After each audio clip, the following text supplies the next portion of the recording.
வணக்கம். அன்பான சித்தரியுக அன்பு நேயர்களே, உங்களை வணங்கி மகிழ்வது உங்கள் சித்த யோகி பேரம்பளவான். நாம் இந்த நேரத்தில் இந்த பிரபஞ்சத்தில் ஒவ்வொரு சுபகாரியங்களும் சில அசுபகாரியங்களும் நடந்து கொண்டுதான் இருக்கிறது.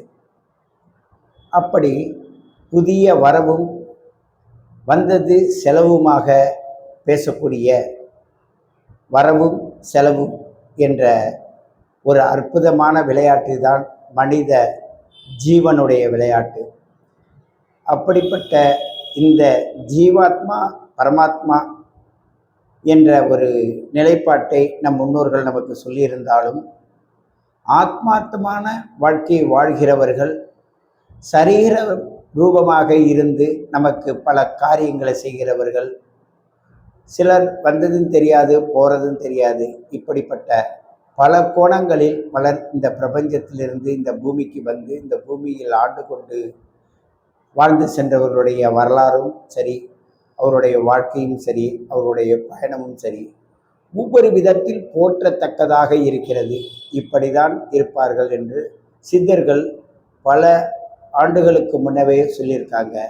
அப்படிப்பட்ட நிலைமையில்தான் இன்று நடிகர் ராஜேஷ் அவர்கள் இந்த சரீரத்திலிருந்து ஆன்மாவை தனியாக எடுத்து சரீரத்தை தனியாக போட்டுவிட்டு இப்பொழுது இருக்கிறார் என்பதை உலகம் காணுகின்ற ஒரு நிகழ்வு. இந்த நிகழ்வில் உண்மை சம்பவம் என்ன? இந்த ராஜேஷ் என்பவர் யார்? நம் முன் எப்படி அவர் வந்தார்? ஒரு நடிகராக வந்தார். சில படங்களில் நடித்து நமக்கு சில கருத்துக்களை சொல்லி கொண்டிருந்தார்.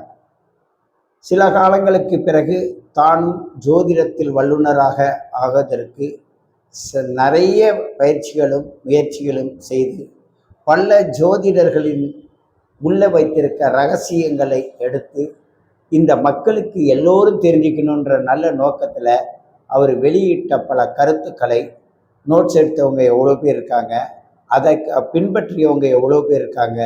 மருத்துவம், ஜோதிடம், ஆத்மார்த்தமான காரியங்கள், ஆன்மீகமான விஷயங்கள், இதெல்லாம் அவர் தொடர்ந்து படித்து தன்னோட கருத்துக்களை பிறரோடு ஒப்பிட்டு பிறருடைய கருத்துக்களுக்கு அவர் ஒரு தொகுப்பு கொடுத்து இதை மக்களோடு மக்களாக எல்லோரும் முன்னாடி வந்துக்கிட்டு இருந்தவர். அவரை ராஜேஷ்னாவே எல்லாரும் உணரக்கூடிய அளவுக்கு யூடியூப் சேனல்லும் சரி, நம்மளுடைய திரையுலகத்திலும் சரி, இந்த பிரபஞ்சத்தில் வாழ்ந்த காலங்கள் வரையும் சிறப்பாக வாழ்ந்தார் என்பதை நாம் அனுபவபூர்வமாக உணர்கிறோம். இந்த உணர்வு இன்று என்னவாகிறது? ஒரு சிலர் சொல்கிறார்கள் அவர் மரணமாகிவிட்டார். மரணம் என்பது என்ன? முடிவு என்பது என்ன? இந்த உடலுக்கும் இந்த உயிருக்கும் சம்பந்தமில்லை. இந்த உடல் இந்த உயிரை சுமந்திருந்தது. இப்பொழுது இந்த உயிர் தனியாக போய்விட்டது, இந்த உடல் தனியாக போய்விட்டது. இந்த உடலையும் இந்த உயிரையும் கட்டி காத்த ஆன்மான்னு ஒன்று இருக்கு. அந்த ஆன்மா என்னவாயிற்று? அதை தான் சித்த பெருமக்கள்லாம் உங்களுடைய சரீர பயணமாக இருந்தாலும் சரி, உங்களுடைய வாழ்க்கையின் வரலாற்றில் நீங்கள் சாதித்த பல காரியங்களாக இருந்தாலும் சரி, ஆன்மா என்பது எதற்கும் கட்டுப்பட்டதல்ல. ஆன்மா என்பது இந்த சரீரத்தை வழி நடத்தக்கூடிய ஒரு உத்தமமான ஒரு உன்னதமான ஒரு பேரொளியின் ஆற்றலில் ஒரு சிறு பகுதி. அந்த சிறு பகுதி எல்லோருக்கும் இந்த பிரபஞ்சத்தில் வாழக்கூடிய அனைத்து ஜீவராசிகளுக்கும் கொடுக்கப்பட்டது. ஆனால் அவரவர்கள் தன்னை எடுத்து அவர்கள் தன்னுடைய வாழ்க்கையில் ஜெயித்து காட்டியதை, வெற்றி அடைந்ததை வைத்துதான் அவருடைய வரலாற்றை நாம் எப்பொழுதும் புரட்டி பார்க்கின்ற ஒரு சூழ்நிலை அமைகிறது. அப்படிப்பட்ட நிலையில் இன்று ராஜேஷ் அவர்கள் இருக்கார். எந்த நிலையில் இருக்கார்? ஆன்மா நிலையில் இருக்கிறார். சரீர நிலையில் இருந்தால் உங்களுக்கு மீண்டும் உபதேசம்தான் செய்வார். அவருடைய வாழ்க்கையை பாருங்க. அவர் படித்த சப்ஜெக்டுன்றது வேறு, அவர் வந்த திரையுலகம் என்பது வேறு. இருந்தாலும் ஒவ்வொன்றிலும் பயிற்சி பெற்றுக்கிட்டே வந்து மக்களோடு மக்களாக யூடியூப் சேனல்லேருந்து நிறைய விஷயங்களை பலருடைய ரகசியங்கள் எல்லாம் எடுத்து எடுத்து எடுத்து மக்களுக்கு தெளிவுபடுத்தி கொண்டே இருந்தார். நம்மளுடைய உடலும் உள்ளமும் எந்த மருத்துவமும் இல்லாமல் வாழலாம் என்பதையும் அவர் பலமுறை சொல்லியிருக்கார். உடலும் உள்ளமும் ஏதேனும் பாதிப்பு ஏற்பட்டால் இந்த மாதிரி மருத்துவத்தின் மூலமாக அது சரி செய்யலாம்னு சொல்லியிருக்கார். மேலும் அதில் அனுபவம் உள்ள பல பேரை கூப்பிட்டு அவர் நேர்காணல் கண்டிருக்கார். அப்படிப்பட்ட ஒரு உன்னதமான ஒரு மனிதர், மகா மனிதர், ஒரு புண்ணிய ஆத்மான்னு சொல்லுவாங்க. அப்படிப்பட்ட ஒரு புண்ணிய ஆத்மா இன்று நம் முன் இருக்கிறது. அது என்னவா இருக்கிறது என்று சிலர் கேட்கும்போது சிலருக்கு அது பிரேதமாக தெரிகிறது. அது பிற திரேகம். அது அந்த பிற திரேகமாக வந்தது, அடுத்த திரேகமாக வந்தது. அதில் உயிர் இருந்தது, உயிரோடு சேர்ந்து ஆன்மா இருந்தது. இப்பொழுது உயிர் வெளியேறியது. அந்த காற்றும் அந்த வெப்பமும் சற்று அடங்கிவிட்டது தன் செயலிலிருந்து.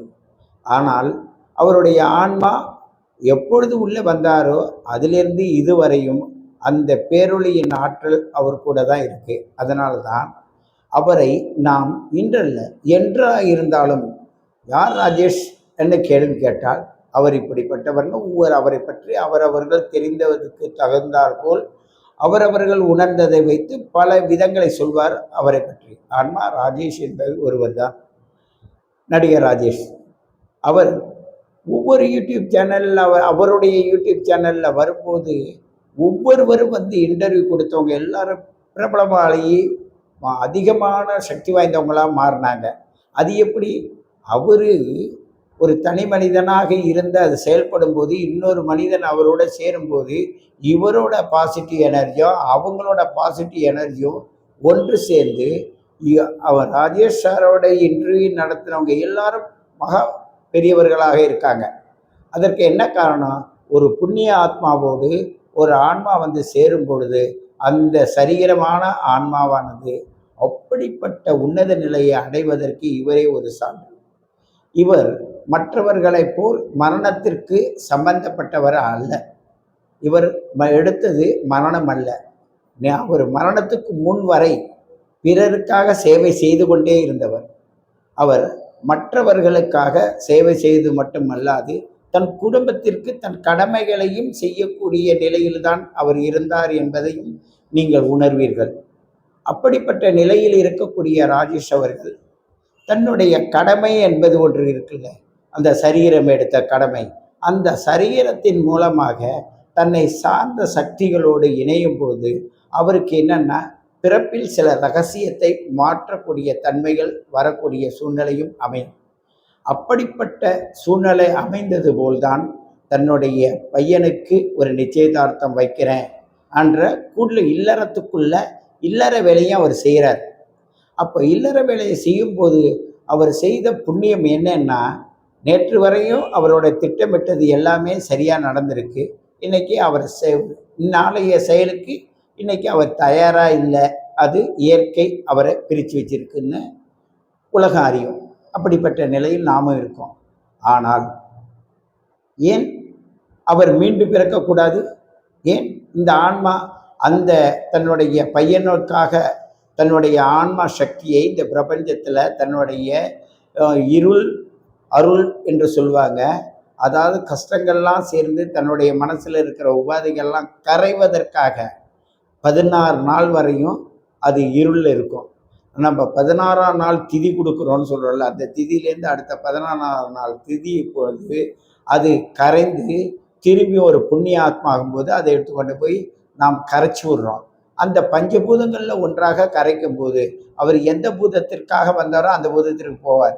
ஆனால் அவருடைய ஆன்மா அடுத்த நிலைக்கு வருவதற்கு, வேறொரு ரூபமாக வருவதற்கு அவர் எங்கே வேண்டுமானாலும் அவர் செல்லலாம் வரலாம் என்ற சூழ்நிலையில் அதற்கு இவர் வீட்டிற்கு தான் வருவார் என்று சொல்லுவதற்கு ஒரு வாய்ப்பை எப்படி அவர் கொடுத்திருக்காருன்னா, பையனுக்கு ஒரு சுபகாரியம் செய்தால் அவரோட கடமை முடியுது. ஆனால் இவர் செஞ்சு வச்சுட்டு அதற்கு தயாராவதற்கு கடமையிலேருந்து முடிந்ததுன்னு சொல்லுவதை விட கடமையை மீண்டும் தொடர்கிறார்.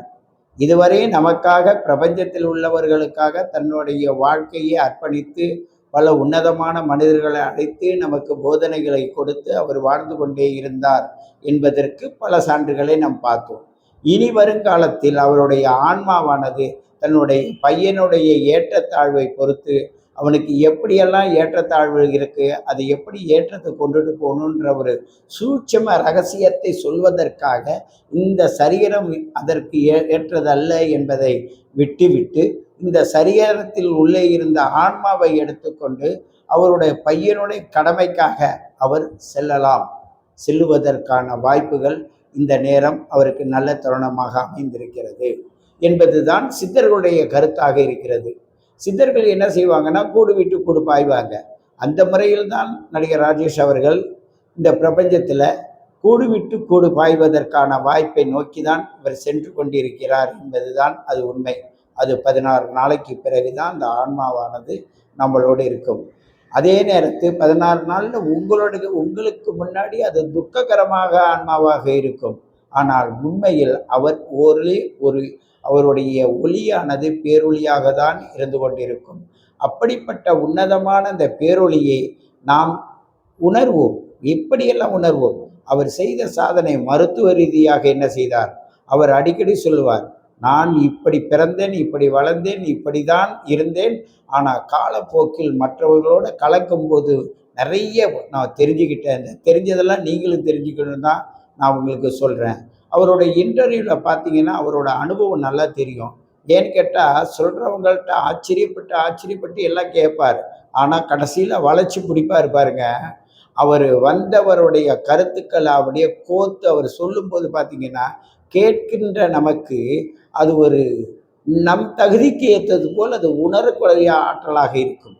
அந்த உணரக்கூடிய ஆற்றல் வாய்ந்த அப்படிப்பட்ட ஒரு நல்ல பேரானந்தம் கொண்ட பேரொளி, அந்த பேரொளியானது நாங்கள் ஆனந்தம் என்று சொல்லுவோம். சித்தர்கள் வழியில் பார்த்தீங்கன்னா ஒருத்தர் தீட்சை எடுக்கிறாங்கன்னா அந்த தீட்சைக்கு பேர் ஆனந்தம்னு முடிப்பாங்க. ஒவ்வொரு சித்தர்களுடைய பேருக்கு கடைசியில் ஆனந்தம்னா ஆனந்தமய கோஷம், அன்னமய கோஷம், மனோமய கோஷம், பிராணமய கோஷம், விஞ்ஞானமய கோஷம், ஆனந்தமய கோஷம். அந்த ஆனந்தமய கோஷத்தில் தான் பேர் ராஜேஷ் ஆனந்தம் அண்ணு ராஜேஷ் நடிகர் நீங்கள் இங்கே கொடுத்தீங்க பட்டோம். ஆனால் சித்தர் உலகத்தில் என்ன செய்வாங்கன்னா ராஜேஷ் ஆனந்தமாகிவிட்டார், ஆனந்தமாக இருக்கிறார். இந்த பிரபஞ்சத்துக்கு நம்ம சொன்னதெல்லாம் நம்மளை நினச்சி அவங்கெல்லாம் நல்ல ஒரு வாய்ப்பை பயன்படுத்துவாங்க. உங்களோடு அவர் கலக்கும்போது அவர் ஒரு ஆனந்தமாக உங்களோடு வாழ்ந்து கொண்டு இருப்பது உறுதி என்பதை மட்டும் நாம் உணரலாம். அப்படிப்பட்ட உணர்கின்ற ஆற்றலுக்கு சொந்தக்காரராகிய ராஜேஷ் அவர்களுடைய இந்த நேரம் நமக்கெல்லாம் சற்று யோசிக்கிற நேரமாகவும், ஒரு சிலருக்கு கண்ணீர் வரும். அது உள் ஆத்மாவினுடைய பயணத்தின் மூலமாக அவரவர்கள் கொண்ட பாசத்தின் விளைவாக, அந்த பற்று பாசத்தின் விளைவாக வரும். இந்த கண்ணீர் எப்படிப்பட்ட கண்ணீர் என்றால் ஆனந்த கண்ணீராக தான் இருக்க வேண்டும். ஏனென்றால் ஒரு பாயில் படுக்கவில்லை, நோயால் தவிக்கவில்லை, மற்றவர்களுக்கு எந்த ஒரு தீங்கும் செய்யவில்லை, மற்றவர்களுடைய கருத்துக்களை அள்ளி கொடுத்து நம்மளையெல்லாம் பேரானந்தத்துக்கு ஆழ்படுத்திய அந்த ஆன்மாவானது இன்று ஆனந்தமய கோஷத்தின் மூலமாக ஒரு ஆனந்த ஒளியாக வளர்ந்து கொண்டிருக்கிறது, நம் முன் நின்று கொண்டிருக்கிறது என்பதை உணர்த்துவதற்காகவே இந்த சித்தர் உலகம் உங்களுக்கு தன்னுடைய தெளிவை உங்கள் முன் வைக்கிறது. நீங்கள் எல்லோரும் அவருடைய சுத்தமான ஆனந்தமய கோஷத்தில் இருக்கும் ஆனந்தம், ராஜேஷ் ஆனந்தம் என்ற இந்த ராஜ்யத்தில் ராஜேஷ் ஆனந்தமாகி சித்தர்களோட கலந்திருக்கின்ற அவரை நாம் எல்லோரும் வணங்கி மகிழ்வோம். மீண்டும் அப்படிப்பட்ட ஆன்மாவை நினைத்து அவர் காட்டிய நல்ல வழிகளில் நாம் பயணிப்போம் என்று கூறிக்கொண்டு உங்களை எல்லோரும் ஆனந்தமய கோஷத்திற்கு கொண்டு சென்ற ராஜேஷ் அவர்களை வணங்கி போற்றி நிறைவு செய்கிறேன். நன்றி.